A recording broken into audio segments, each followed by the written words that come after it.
আসসালামু আলাইকুম। দেখুন, এর আগের ভিডিওতে আমরা যা দেখেছিলাম তারপরের থেকে দেখাচ্ছি।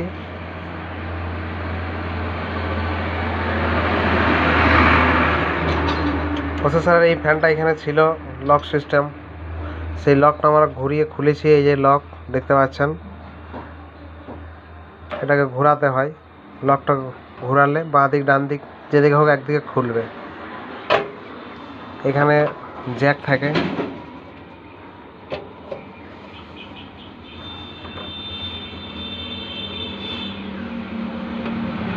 এই দেখেন জ্যাক। এই জ্যাকটার জন্য অনেক সময় ফ্যানটা খারাপ হলেও কম্পিউটার চালু হয় না। অনেক সময় আমরা জ্যাকটাকে খুলে লাগালে ঠিক হয়ে যায়। আর পাশে যেটা দেখছেন, এটা 12 ভোল্ট আছে এসএমপিএস থেকে। এটা এই যে প্রসেসর দেখছেন, এটা প্রসেসর ফ্যানের নিচে থাকে। এটা দেখেন কেমন ডাস্ট বসেছে, দেখেন প্রচুর ধুলো বসে আছে।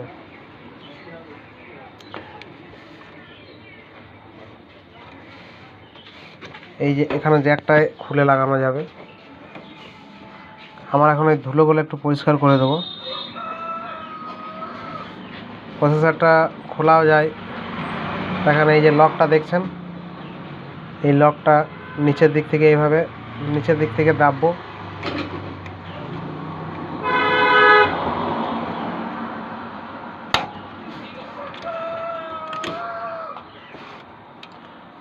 এইভাবে নিচের দিকে দেবে, এটা খুলবে। দেখেন এটা খুললাম, এটা এইভাবে দেখেন কিভাবে খুললাম। আমি আবার লাগিয়ে দিচ্ছি, এই যে লাগিয়ে লেগে গেল। আবার খুলছি, দেখেন এইভাবে লক থাকে, এটা খুলে গেল। এই দেখেন এটা এইভাবে সামনের দিক থেকে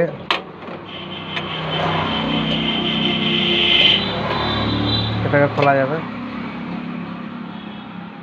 দেখেন এই যে এটা প্রসেসর, ওপরে এটাকে পেস্ট দেওয়া থাকে যাতে হিট বেশি হলে হিটটাকে নিয়ন্ত্রণে রাখা যায় ঠিকঠাকভাবে।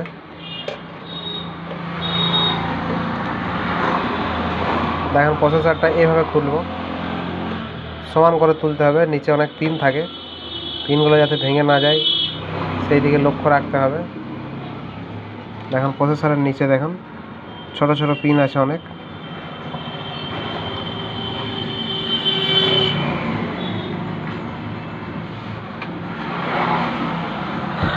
দেখেন প্রচুর ডাস্ট বসে আছে প্রসেসরের ওপর।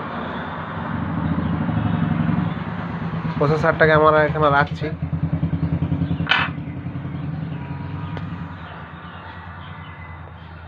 দেখেন এটাকে বলে সিমস ব্যাটারি। সিমস ব্যাটারি এটা এখানে লক থাকে, এই লকটা টেনে দিলেই এটা খুলে যাবে।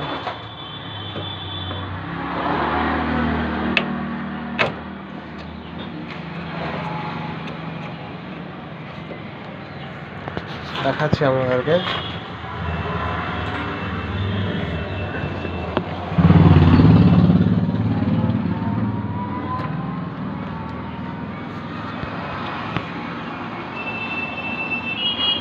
দেখেন এখানে একটা লক আছে,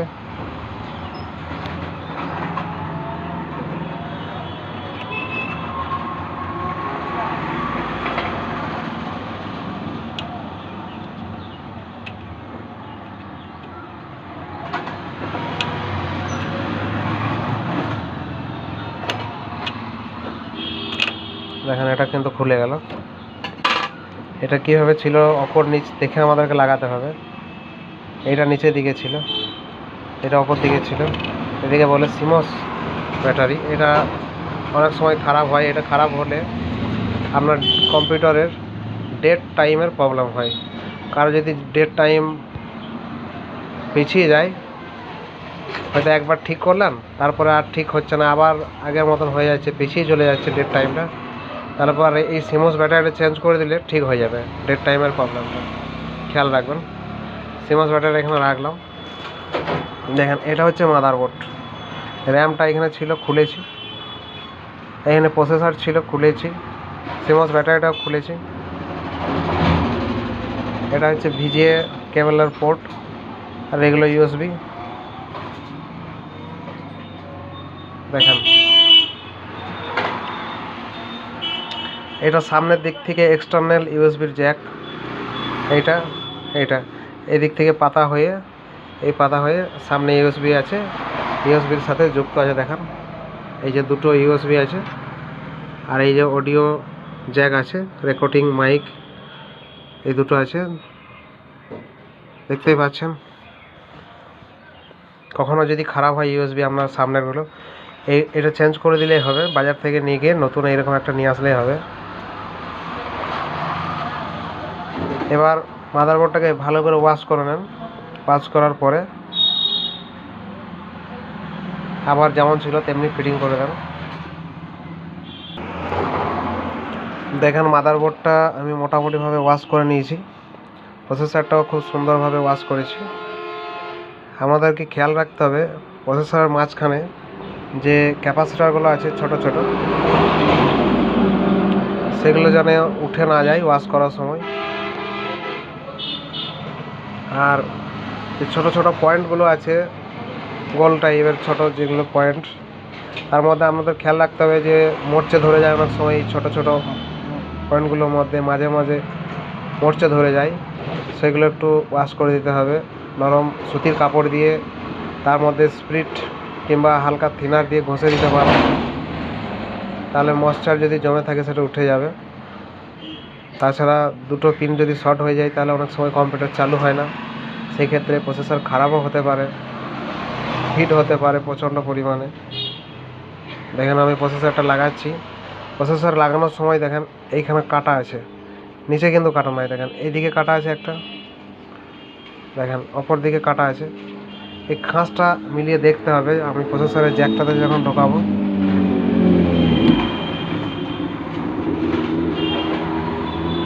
আমার দেখেন অপর দিকে দেখেন, এই দেখেন ছিদ্রটা কাটার, এই দেখেন, তাহলে আমাকে অপর দিকে কাটাটা রাখতে হবে। আমি ঠিক কীভাবে বসাচ্ছি দেখেন, এটা উঠিয়ে দিলাম ওপরে, দেখেন এটা নিয়ে বেশি করলে হবে না, পিনগুলো তাহলে ভেঙে যাবে। জাস্ট ওপর থেকে সমান করে বসিয়ে দিলাম, টিপার কোনো দরকার নাই, নিজেই লেগে যাবে। এবার এটাকে আপনাকে ফেলে দিতে হবে। দেখেন এইরকম যদি থাকে,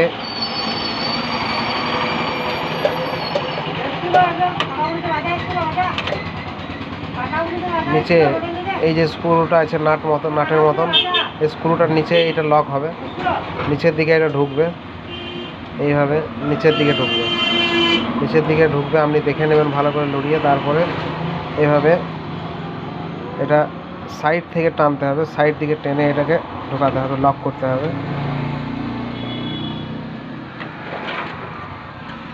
দেখেন এটা লক হয়ে গেল। এবার আমরা ফ্যানটা লাগাবো। চারদিকে চারটে ফুটো আছে, দেখেন এই যে লকগুলো দেখছেন, এই লকগুলো ঢুকে যাবে। দেখেন আমি লাগিয়ে দেখাচ্ছি আপনাদেরকে।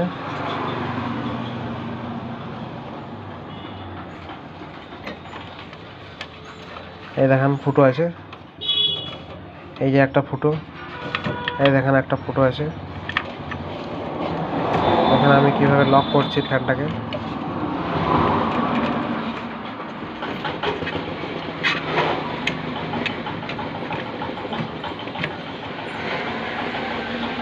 ফ্যানের এই লকগুলো প্রথমে লাগানোর আগে অপর দিকে টানবেন, টেনে তারপরে নিচে বসাবেন।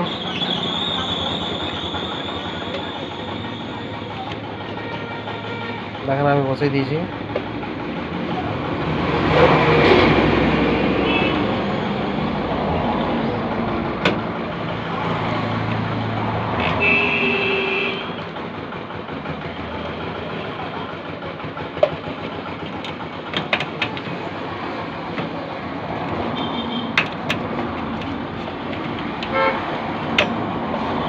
দেখেন ফ্যান কিন্তু লক হয়ে গেছে। এখানে আরেকটা লক আছে। দেখেন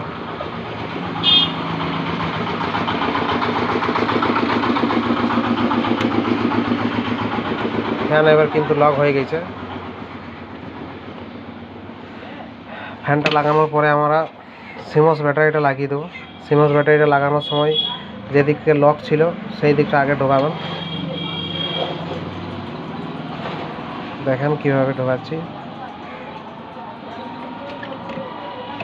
দেখেন। এবার র্যামটা লাগাবো আমরা।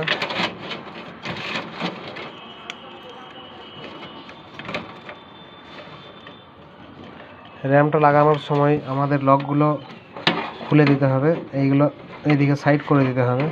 দেখবেন, খেয়াল রাখবেন যাতে সামনে এরকম করে এগিয়ে নিয়ে আসে, না চলে আসে। এটা খুলে দেবেন, দুই দিকে যেন খোলা থাকে।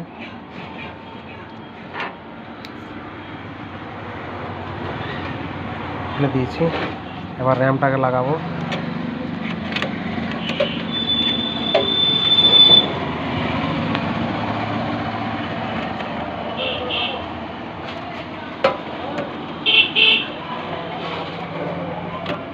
খাঁজটা মিলিয়ে নিতে হবে, মাঝখানে যে খাঁজটা আছে,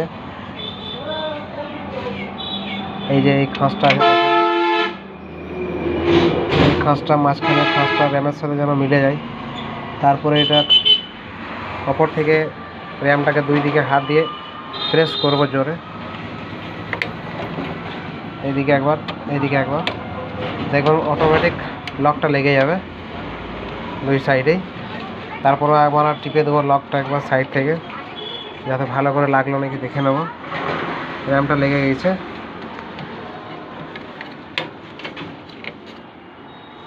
এবার আমাদের বাকি আছে হার্ড ডিস্কটা লাগানো। দেখুন হার্ড ডিস্কটা যেভাবে খুলেছি, আমাদের সাটা কেবলের দেখেন একটা দিকে কাটা আছে, কেবলের এক সাইডে। আমাদের হার্ড ডিস্কেরও সেম পজিশন করা আছে। এটা আমাদেরকে দেখে কোন দিকে হবে জ্যাকটা লাগাতে হবে সেরকমভাবে।